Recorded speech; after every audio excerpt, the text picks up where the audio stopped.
جن لوگوں نے کفر کیا ان سے پکار کر کہہ دیا جائے گا کہ جب تم دنیا میں ایمان کی طرف بلائے جاتے تھے اور مانتے نہیں تھے تو اللہ اس سے کہیں زیادہ بیزار ہوتا تھا جس قدر تم اپنے آپ سے بیزار ہو رہے ہو۔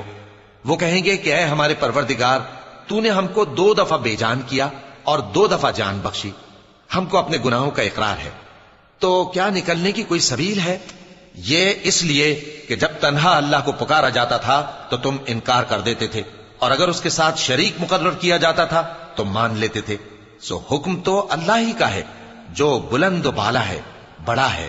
وہی تو ہے جو تم کو اپنی نشانیاں دکھاتا ہے اور تم پر آسمان سے رزق اتارتا ہے، اور نصیحت تو وہی حاصل کرتا ہے جو اس کی طرف رجوع کرتا ہے۔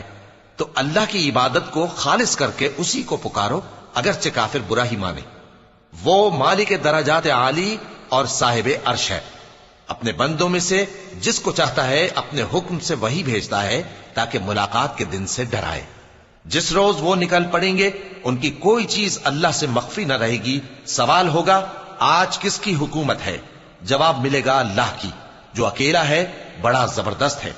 آج کے دن ہر شخص کو اس کے اعمال کا بدلہ دیا جائے گا۔ آج کسی کے حق میں بے انصافی نہیں ہوگی۔ بے شک اللہ جلد حساب لینے والا ہے۔ اور ان کو قریب آنے والے دن سے ڈراؤ جبکہ دل غم سے بھر کر گلوں تک آ رہے ہوں گے۔ ظالموں کا کوئی دوست نہیں ہوگا اور نہ کوئی سفارشی جس کی بات قبول کی جائے۔ وہ آنکھوں کی خیانت کو جانتا ہے اور جو باتیں سینوں میں پوشیدہ ہیں ان کو بھی، اور اللہ سچائی کے ساتھ فیصلہ فرماتا ہے، اور جن کو یہ لوگ پکارتے ہیں وہ کچھ بھی فیصلہ نہیں کر سکتے۔ بے شک اللہ سننے والا ہے، دیکھنے والا ہے۔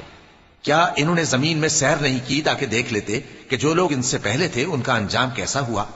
وہ ان سے زور اور زمین میں نشانات بنانے کے لحاظ سے کہیں بڑھ کر تھے، تو اللہ نے ان کو ان کے گناہوں کے سبب پکڑ لیا، اور ان کو اللہ کے عذاب سے کوئی بھی بچانے والا نہ تھا۔ یہ اس لیے کہ ان کے پاس پیغمبر کھلی دلیلیں لاتے تھے تو وہ کفر کرتے تھے، سو اللہ نے ان کو پکڑ لیا۔ بے شک وہ صاحب قوت ہے، سخت عذاب دینے والا ہے۔